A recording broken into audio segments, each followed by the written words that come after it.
Everything quality. It's E-Big, and we back again with another quality interview. We had the privilege, to have an interview with a teacher, educator, and motivator by a good guy by the name of Steve HODGE. Steve HODGE is a former basketball player. He played at the D1 level. He played a little bit overseas. Now he's back in Los Angeles, California, coaching at the former high school of Gilbert Arenas, Grant High School, and he's educating and training the kids. He's a great person, a great individual, and a great father. And he's a great teacher. He even taught me some moves. Check this out. Interview this week with basketball, because basketball never stops, and you shouldn't either. Peace and blessings. Everything quality. People don't buy what you do, they buy why you do it. Better has no maximum. Feed your faith until your doubts starve to death. Don't play with your time because it won't wait on you. Every day is a new life toward wise men. Only a person's doubts keep them poor. You need wisdom. The moment you get mad is the moment you miss the lesson. Your ultimate goal in life is to become your best self. You need not. How do you respond to failure?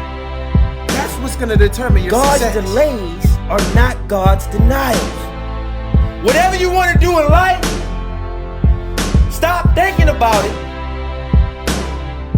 and just do it. Just do it. Just do it. Everything quality. Everything quality. Everything quality.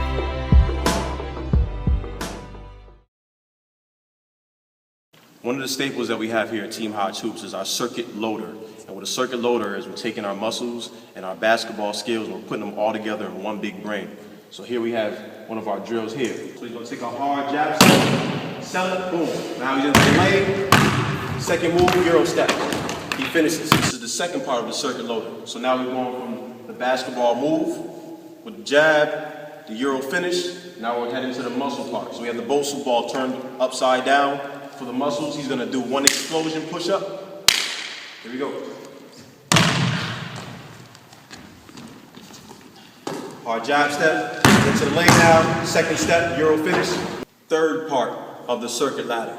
We're loading now. So now we're going from the basketball to the muscle. Now we're dealing with the footwork. So he's gonna do a ladder, a karaoke. He's going through, right in, right out, right in. Nice. This leads him right to his muscles. So he goes from his footwork, now he's going to his muscles. One explosion, now right to his basketball skill set.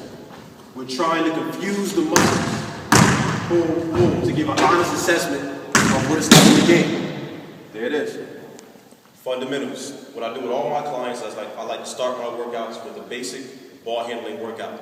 As you see here, we have a tennis ball, we have a heavy ball, an oversized ball, and regulation. The purpose is to confuse the muscles and make it go from really hard to the regulation ball becomes really easy. All right? We're going to go for 5 seconds each, basic crossover, and we're going to advance to the next step. Start with the tennis ball, crossover, 5, 4, 3, 2, 1. Now we're switching. Heavy ball, 5, 4, 3, 2, 1. Now to our oversized ball. 5, 4, 3, 2, 1. And now that he's here, this is going to be the easiest thing in the world. That's what we want. 5, 4, 3, 2, 1. Fundamentals. Love it. Everything quality interviews. And my buddy Steve HODGE, Team HODGE. How you doing, sir? What's going on, man? Glad to be here. So we in the gym. You play basketball, Right. at the college level, overseas. I played a little bit of ball, college. I didn't play overseas, but you showed me some drills earlier today. But let's just get started and tell me a little bit about you and your basketball history and how basketball was introduced to you. Basketball is a family trait. It's just what we do. Where I come from Pennsylvania originally. Okay. But they used to affectionately call me Luke Skywalker because I just wouldn't dribble. I would just run. And as my older cousins got better, they just forced me to get better. So once I changed and I moved over to Connecticut, it's just the sport of choice. It's like you either adapt or you die. So I either had to get better or not play at all. Right. So it became part of my life. And my father pushed me, and my family pushed me, and I was self-driven as well. And it took me from high school. High school took me somewhere else. college took me somewhere else, and I said, I'm not going to look back until I accomplish what I want to accomplish. That's dope. So basically, it was a heredity thing. It was in your genes. Yeah. Was your father a big-time basketball player, or did he play a little bit of it? My father was the best. Really? Of course, you want to say that about your father, but my father was the best. Reading High School, I still hear stories to this day when I go home to visit, which is very, infrequently. When I go home, your father was something special. Wow. So I knew from the giddy up that I had to either bring it or don't do it at all. So from that experience, like I never had that. Yeah. So from people coming to you talking about about your father, how did you really feel personally? Like I got something to prove. Like I need to work. How did that make you feel? Did you feel confident? Did you feel pressure, or did you just feel like I got to do it?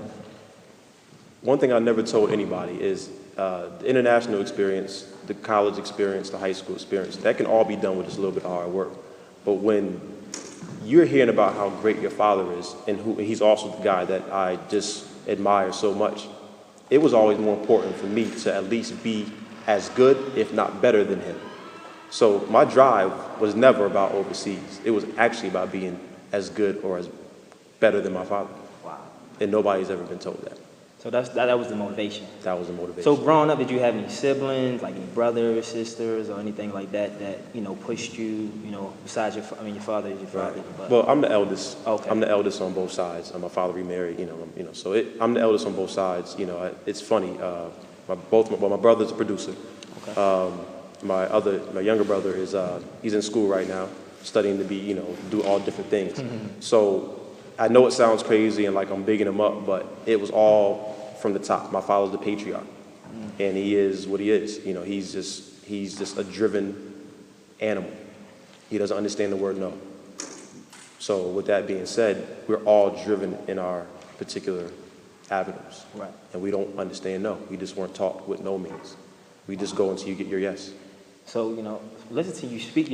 I can tell you're very passionate about basketball. Was there one point where, you had a big game, you had the game-winning shot, or you cried over a loss, or you had an injury right before a big camp, or like a pivotal moment or turning point in your career that said, basketball is for me, or maybe I need to pick something else, or anything? Yeah, my freshman year, just like a lot of kids, I was always, intelligent, sometimes a little lazy, but going into my freshman year in college, I didn't get the looks that I wanted to get. Like I said, Connecticut is full of incredible players, man. We've got guys that have done things that are just out of this world. So I just wanted to just fit in amongst that, that elite majority of good ball players, man, from some incredible guys. So my freshman year, I wasn't sure if I was going to pursue it or not. I had some Division III looks, and I thought I was better than Division III. Had some injury issues, really skinny. Didn't understand weights, didn't understand health, didn't understand nutrition, things that weren't introduced to me, just the game. So my freshman year, my first game out, I went to a community college, Manchester Community College, and my first game, I think I had like 35. Wow. And I said, from there, I want to do this as far as it can take me. 35? Yeah. What were you doing? Yeah, we had a good group of guys, but I blacked out. See, what I added from my senior year to my freshman year was a jump shot. I was always fast. I was always a decent ball handler, always a pretty good, defender, but added a jump shot. And once I found out that those threes were worth more than those layups, I never looked back, man. Right. I never looked back. So, going from your basketball to your training coaching perspective, what do you tone into far as like training your kids that you have now? Like, what is it? Is it the mental? Is it the physical? Is it the intellect? What is it about that you focus on with them the most? Well, we didn't speak that much off camera, and just by our brief speaking, between you and I, right. It's a passion, and I can tell by talking to you that we're clicking. Right. But it's just I understand basketball is, and not even just basketball, life. For me, it's been a life teacher. It's been good for me. So I understand how to break down first of all, the spiritual thing. I'm not going to get into that. The emotional, the mental, and just everything that comes involved with it. And I understand that basketball has emotionally equipped me to do some of the things that I do, and I try to teach my guys not just the physical part, because at the end of the day, it's all muscles, in repetition. And my big thing is, they're probably laughing at me now, is repetition leads to habit, leads to reflex. So if you do anything hard enough and long enough, it becomes just a part of breathing. Second nature. Wow. So my thing is just passion. And like you said, just, trying to affirm the qualities that these kids have in them. I don't believe, unlike some trainers, they believe they can change the world, they can change every client. I don't believe I can change them, but I believe that my job is to get the 100% out of what they've been blessed with. And if I can get the 100% out of my players, they may not be a great player. They may be a good player. But if I get the 100% out, then they are borderline great. Wow. And if that makes the team better, then I did my job. Amen. I'm going to shake your hand on that one.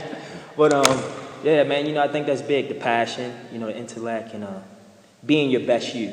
Right. Because you can't be Ray Allen, I can't be LeBron James. We only can be what we have, our God-given abilities, which I think is key. Moving on.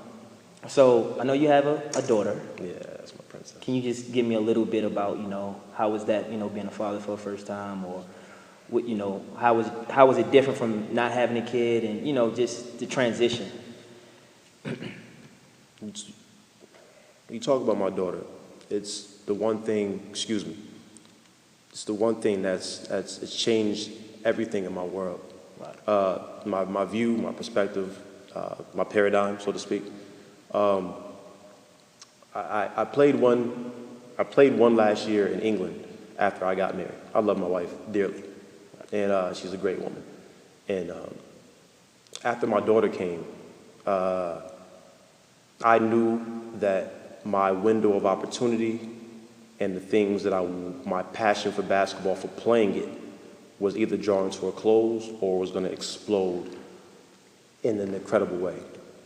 So what I did was, when she was born, I took a year and I went back overseas. And as a man, anybody who has a child will tell you that, what you want to do is you feel like you need to take over the world in 9 months. You got to find a way to take over the world, because I got to provide for this young person, this young soul, this young spirit coming in, and I got to be a good man. So part of what I wanted to do was I wanted to just explore and see how far this basketball thing would take me once again. So I went over to England, and I had another Italian team, a lower level Italian team that I've been flirting with, that was just like, we can't take you now, but maybe we can take you a year from that. So I took the job in hopes that it would lead to a bigger job. And I was thinking in the financials, which is not, there's nothing there. You can't win like that. Right. So that 6 months away from my daughter changed my life. In that 6 months in England, in a small little room, I sat down, literally with myself, and I said, what is it that I want to do? What's my passion? How can I help? And if it's not playing it, then God tell me what it is. So Team HODGE Hoops was born from my daughter's birth. Amen. And I guess now that I said it out loud, I guess, without her, there's no Team HODGE Hoops. Wow. So my daughter changed the concept of life to me. That's deep. Man. Ooh. Team HODGE Hoops. But, damn, that was great. Last, before we, get off air, tell me about what does quality mean? When you think of the word quality, what does that mean? Quality. Quality is a word that stands by itself, stands alone. When I think of quality, I think of the difference between, dating a beautiful girl with an incredible body who knows nothing about life, who knows nothing about herself, as opposed to dating a very pretty woman whose body may not be incredible, but she loves herself and she understands who she wants to be in life. Quality. Quality. Quality, I like that. Quality. So we went over, of course your daughter motivates you, basketball, your father, everything. Let's talk about quotes. Is there any quotes that you had that stick with you, or like, a strong athletic quotes, authors, anything that's just that connection you never forget? I try not to be too corny, and I really try my best not to be too corny. And I'm sure it's been used many times, but I would be lying to you if I didn't tell you that the one that catches me the most is our deepest fear is not that we are inadequate. Our deepest fear is that we are powerful beyond measure. And it goes further, if you listen to it, to say, that we're all lights and we're all here to shine. And by doing so, we invite other people to do the same. Right. So I really believe that your life is really here to not just do for you, it's to do for others. And there's nothing enlightened or glorious about being small. Because reality is like you said earlier, talking about Mayweather. Mayweather is considered cocky and arrogant, but he's standing up for something that he believes in. And fortunately, he looks like me.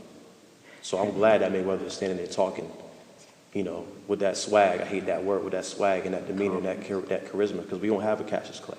We don't have our Muhammad Ali. We have Jay-Z's, we have Mayweather's. So for him, whether I like him or not, he represents something that explores enlightenment. It explores confidence, and he just spews what I would like black people to be considered outside of what they believe to be arrogant. True. He's a champion. Amen. Man.